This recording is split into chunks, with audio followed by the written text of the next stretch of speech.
Vamos dar início então a mais um vídeo, a segunda parte da prova para fisioterapeutas da Prefeitura Municipal de São José dos Campos, que ocorreu em 2015. Hoje a gente vai comentar as questões de números 40, 41 e 42. Na questão de número 40 e 41, a gente tem como base esse pequeno enunciado, que diz que Mário, 24 anos, ele após jogar futebol no final de semana foi diagnosticado com ruptura do ligamento colateral medial e entorse, ruptura do menisco medial, e entorse do ligamento colateral medial, de grau 2. A pergunta 40 diz o seguinte: o diagnóstico das entorses do ligamento colateral medial ele pode ser obtido por meio de avaliação física e geralmente não requer exames por ressonância magnética. É verdade. Para avaliar a lesão de ligamento colateral medial, você faz o teste em que você coloca o joelho em leve flexão e realiza um valgo do joelho. Se o paciente relata dor, o teste ele é positivo, tá certo? Então realmente o exame físico ele detecta, não há necessidade de ressonância magnética.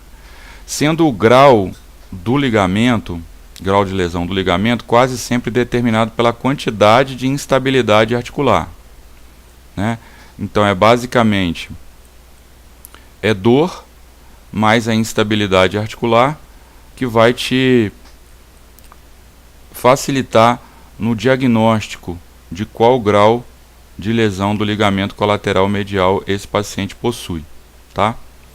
Então as características do grau de lesão do ligamento colateral medial apresentadas por Mário são, no caso dele, de grau 2, né? Então você tem aqui um ligamento colateral medial saudável, né? Um ligamento colateral medial saudável e os 3 graus de lesão, tá?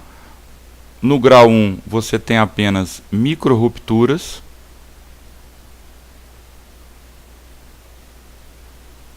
No grau 2 você tem ruptura parcial. E no grau 3 você tem ruptura total. Tá? Então no caso do Mário, a lesão foi de grau 2, ele teve uma ruptura parcial. Em relação à ruptura parcial, a instabilidade, como o próprio texto já diz ali, a instabilidade é um sintoma extremamente importante no diagnóstico desses pacientes. E eu citei também a questão da dor, né? A questão da dor também ajuda nesse processo aí associado aos outros testes, mas a instabilidade é uma situação importante. A instabilidade de uma ruptura incompleta, ela é moderada. A gente pode dizer assim que ela é moderada. Moderada em que sentido? Quando eu comparo com o grau 1, que é leve, ou quase não existe, ou é zero, e quando eu comparo com o grau 3, que já é uma lesão mais grave, onde você tem uma instabilidade grave também, né?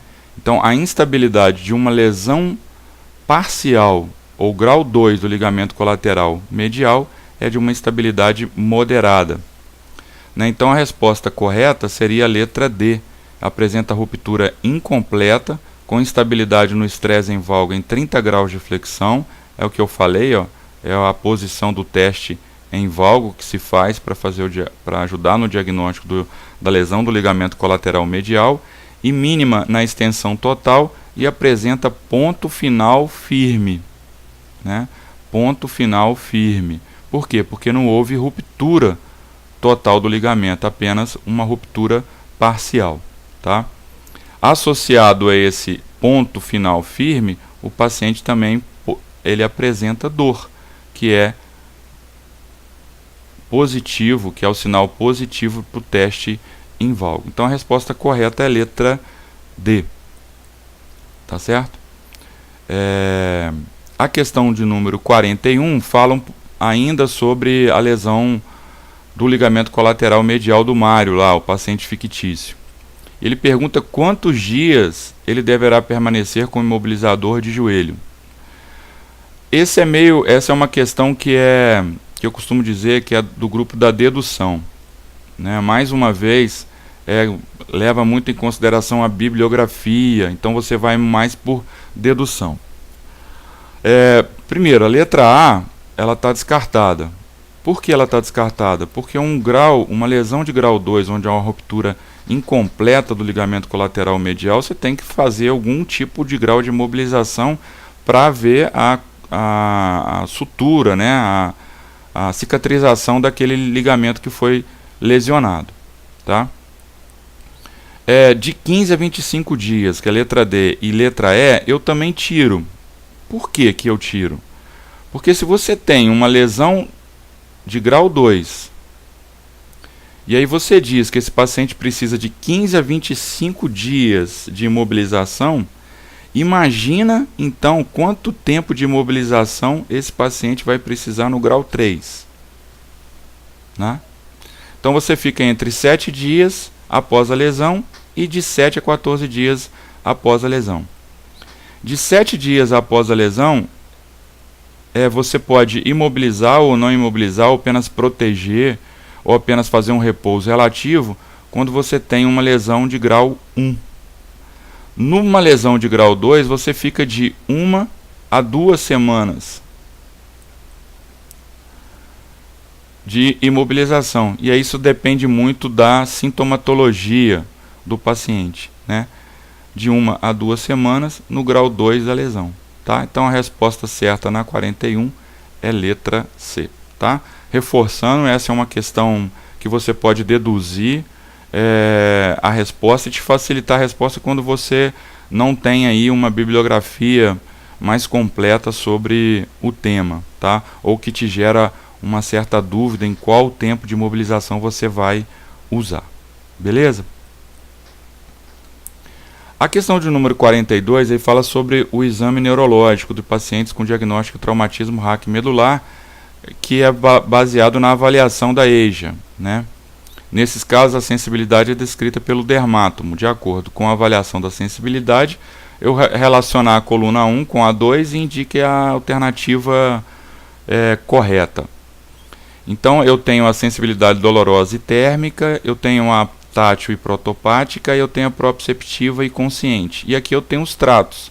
Trato espinotalâmico lateral, trato espinotalâmico anterior e fascículo grasso e cuneiforme. Antes de responder essa questão, eu queria fazer um resumo aqui sobre um tema importante, que são as vias aferentes. Né? Então, no sistema nervoso central, você tem as vias eferentes, tá? E as vias aferentes. Vias aferentes, efetor, né? É que sai do sistema nervoso e vai até músculos ou glândulas. E vias aferentes são vias que chegam ao sistema nervoso central. Tá? Então você tem a medula, tá? Substância cinzenta da medula. Aqui eu tenho a área posterior, aqui eu tenho a área anterior, tá? As vias aferentes, ela entra pelo corno posterior da medula espinhal, tá?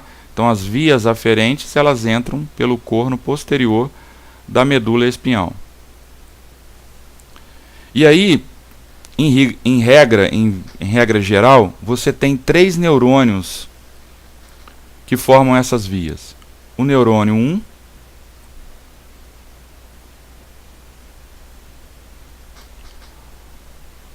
o neurônio 2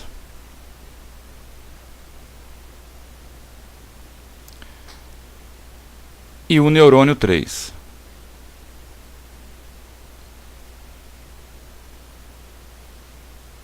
Tá certo? Neurônio 1, neurônio 2 e neurônio 3.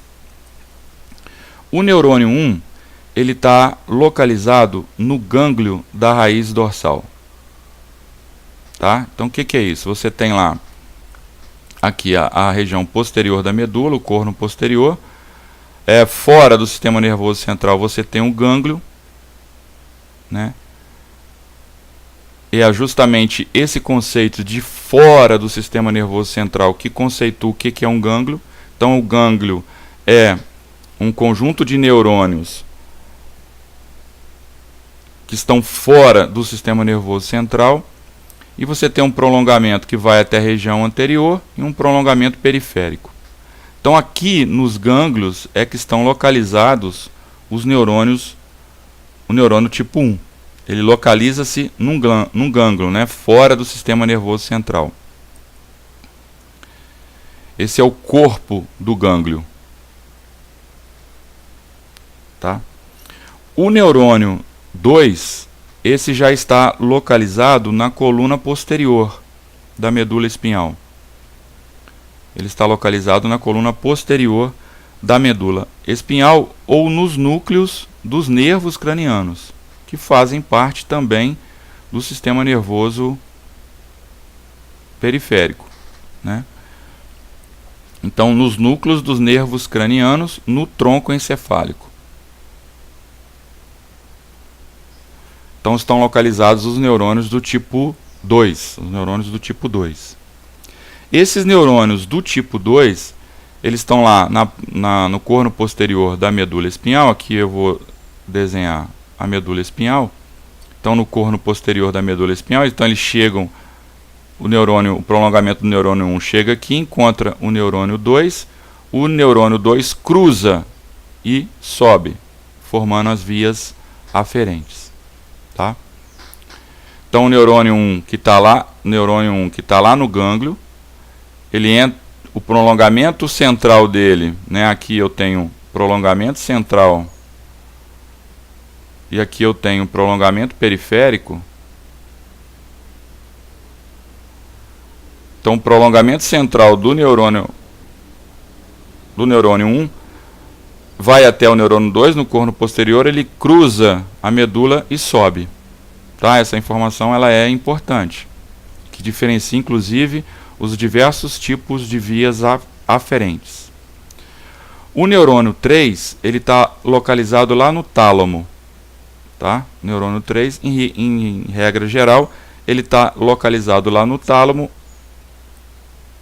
que vai enviar informações até o córtex somestésico, que é a via final, né, que é o local final da via aferente, né? A via aferente está levando a informação, o que? Sensitiva, né? Então, mais do que lógico que ele envia essas informações até o córtex somestésico. Você tem o córtex motor e o córtex somestésico.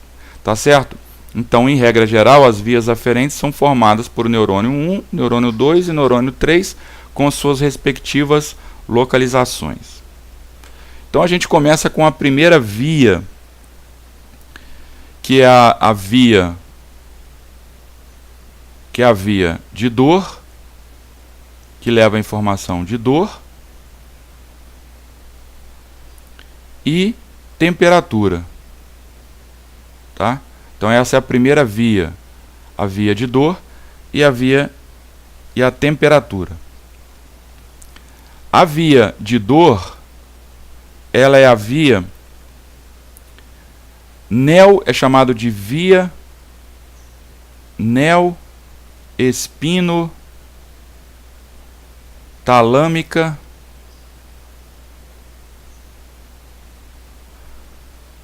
lateral. O próprio nome da via já diz, né, onde ela está, né? Está lá na espinha, na coluna, e vai até o tálamo, onde está o terceiro neurônio. O segundo na coluna, na espinha, né? E o terceiro lá no tálamo. Lateral porque ele cruza, né? Ele cruza e vai subir, como eu mostrei naquele desenho anterior, ela sobe até o tálamo, ele cruza. A temperatura é uma via paleoespinotalâmica,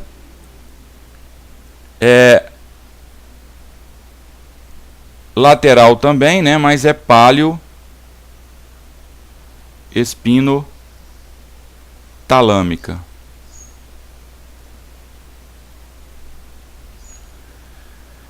Tá certo? Então, essas duas vias, elas levam as informações de dor e temperatura. O neurônio 1 dessas vias estão lá no gânglio, o neurônio 2 no corno posterior. Eles vão cruzar, sobe, formando o trato espinotalâmico lateral, tá? Então ele forma o tracto espinotalâmico lateral. Lembrando que esse trato aqui, especificamente essa via, ela cruza, né? E o neurônio 3 está lá no tálamo e levando a informação para a área. Então o neurônio 3 está lá no tálamo, levando a informação para a área somestésica, ou córtex somestésica, né? O córtex somestésico. Do lado oposto. Por quê? Porque ele cruzou lá no início. Tá? Ele cruzou lá no início. Chegou no neurônio 2, ele cruzou para o outro lado e subiu. Na paleoespinotalâmica, neurônio 1, mesma coisa. Neurônio 2 também está localizado no corno posterior. Mas o neurônio 2... especificamente nessa via que leva à temperatura, o neurônio 2, há uma informação importante aqui que ele não cruza. Tá? Então, olha só, a dor ela é sempre contrária à lesão. É o lado oposto. E a temperatura, sempre do mesmo lado da lesão. Tá? O neurônio 3 da espinotalâmica, da paleoespinotalâmica, que leva à temperatura, ele está localizado lá na formação reticular. E aí essa via, eu falei que de regra geral são 3 neurônios. Essa via tem um 4º neurônio, esse sim localizado lá no tálamo.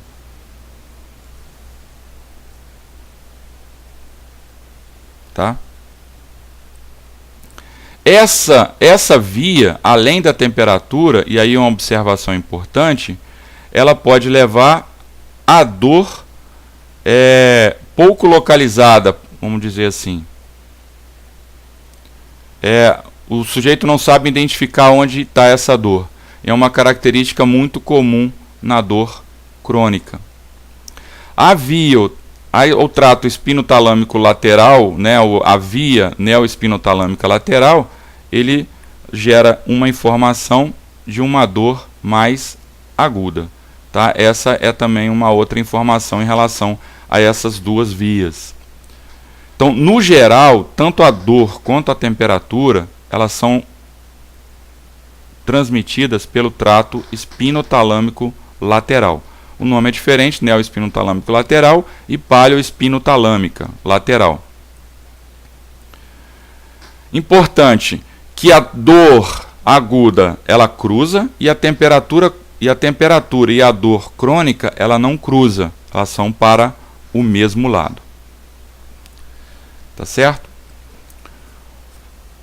Uma terceira via, uma segunda via é o que leva as informações de pressão e as informações de tato protopático. O que é esse trato protopático? Esse trato protopático é o tato protopático, que é o tato grosseiro. Tá? Depois a gente vai falar do tato mais fino, que é o epicrítico, que é uma terceira via. Essa segunda via, então, leva informação de pressão e de tato protopático. Nessa via, o neurônio 1 está localizado lá no gânglio, tá? É importante isso. O neurônio 2, ele está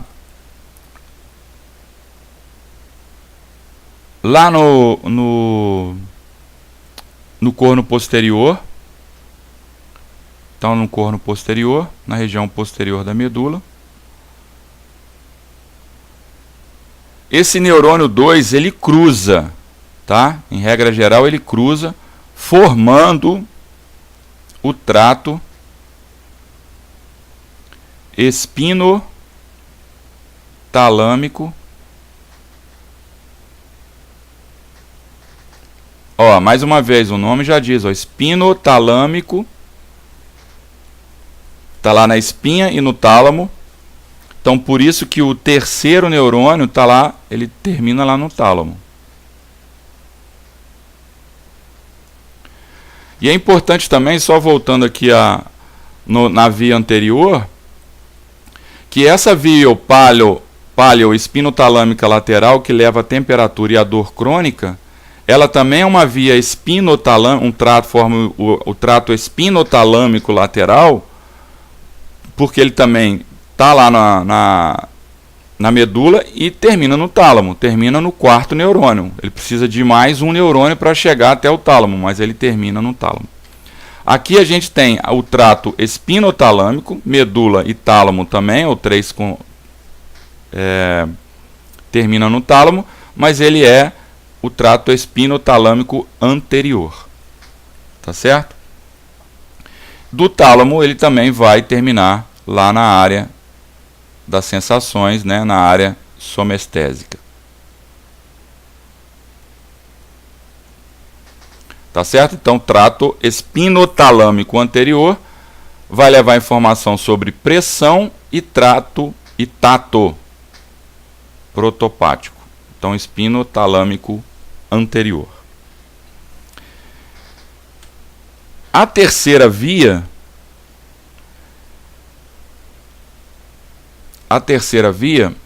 é a via da propriocepção consciente. É aquela que eu consigo medir, né? Eu sei, conscientemente eu sei que se eu colocar a mão para trás, a minha mão está fechada ou está aberta. Eu sei identificar isso sem precisar ver, propriocepção consciente. Olha aí o que eu falei, o tato epicrítico, que é o tato fino, né, que é o tato discriminativo, né? Então vamos colocar aqui, ó, tato fino, tato discriminativo.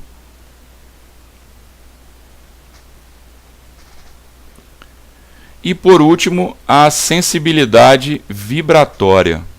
Também ela é conduzida por esse tracto, por essa via.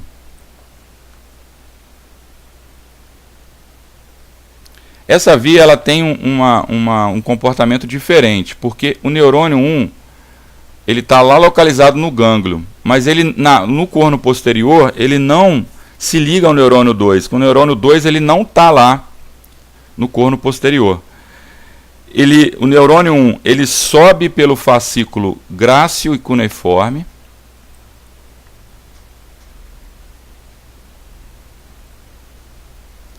Tá?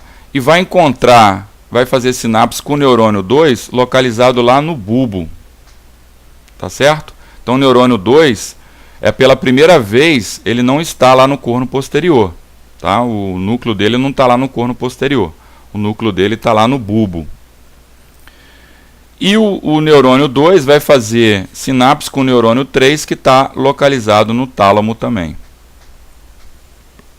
Tá? E do tálamo ele vai até a área somestésica.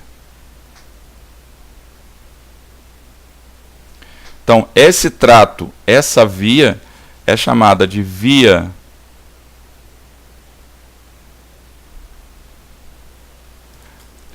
essa via é chamada de via grácil ou cuneiforme. Tá? Uma quarta via Uma quarta via, ou um quarto trato, é a que leva a informação da propriocepção inconsciente.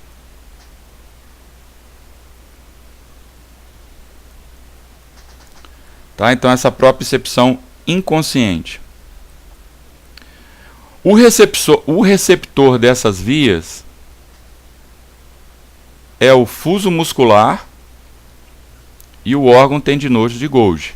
Por isso, é propriocepção inconsciente. O neurônio 1 dessa via está lá no gânglio. Tá? O núcleo dele está lá no gânglio. O neurônio 2 está lá no corno posterior. E aí ele pode tomar 3 caminhos diferentes e formar 3 vias diferentes. Tá? Então ele pode ter 3 vias distintas. A primeira via é a espinocerebelar posterior. Espinocerebelar posterior.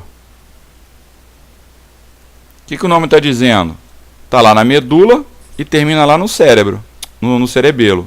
Então, espinocerebelar posterior. A segunda via é a via espinocerebelar anterior. Também é fácil, né? Está lá na região anterior da coluna, da medula espinhal, e vai até o cerebelo. E por último, o trato cúneo-cerebelar.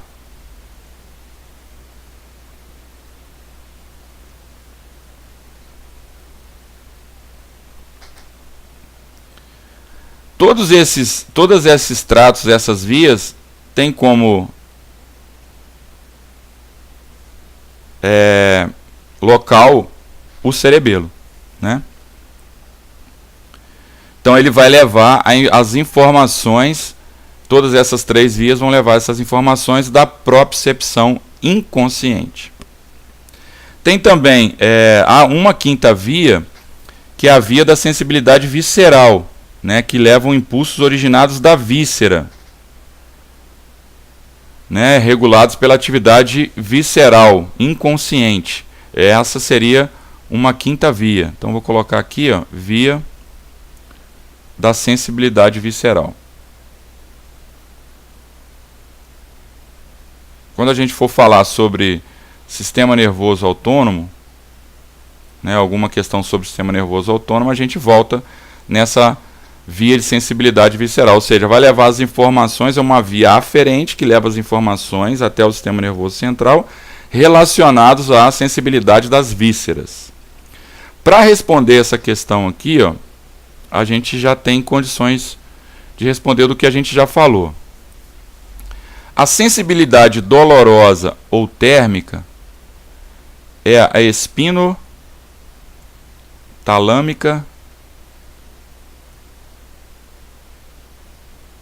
lateral, né? A sensibilidade tátil protopática, que é aquela segunda via que eu mostrei, é a espinotalâmica anterior. E a sensibilidade proprioceptiva consciente é a via, o fascículo via o grácil e cuneiforme. Tá? Então, para fazer essa associação, eu tenho como resposta correta a letra B. 1 com 1, 2 com 2 e 3 com 3. Tá certo? Dessas vias, é importante você saber essa ideia do neurônio 1, neurônio 2 e neurônio 3, aonde eles estão localizados. Que tipo de via leva o quê? Que tipo de informação ela carrega? E se ela cruza ou não cruza? Tá? A gente for aprofundar nas questões sobre neuro, de lesão medular, de síndromes de lesões medulares, aí a gente vai falar um pouquinho mais detalhes sobre qual é a importância desse cruza ou não cruza. Tá? Basicamente, a lesão está de um lado, a sensação está do lado oposto quando cruza. Tá certo? As vias de pressão e a diferença do tato protopático para o tato epicrítico, e que são vias completamente diferentes. E aqui também é importante, ó, que a via que leva a informação da dor aguda é diferente da via que leva a informação da dor crônica. A propriocepção consciente e a propriocepção inconsciente, né? Lembrar que a da propriocepção inconsciente, os receptores é o fuso muscular e o órgão tendinoso de Golgi. Também a gente pode fazer um vídeo específico para explicar o funcionamento desses receptores localizados lá no músculo, extremamente importantes para a propriocepção inconsciente. E por último, a via de sensibilidade visceral, né? Via de sensibilidade visceral, que no tópico, quando a gente for estudar sistema nervoso autônomo, eu prometo aprofundar um pouquinho mais sobre essa via, que leva a informação da sensibilidade das vísceras até o sistema nervoso central. Tá certo? Então essa é a 40, 41 e 42. Espero que vocês tenham gostado do vídeo. Se gostou, dá um joinha aí, divulgue o nosso trabalho, que só assim a gente vai poder continuar. Lembrando que toda quarta-feira tem vídeo novo para vocês aí, tá certo? Vamos dar uma estudada então nessas vias, aprofundar essas vias. Os livros de neuroanatomia, né, são livros importantes para a gente estar recordando essas informações, que são informações que caem em concursos, como eu já mostrei aí recentemente, um concurso de 2015 que caiu esse tipo de questão. Tá certo? Um abraço e até o próximo vídeo.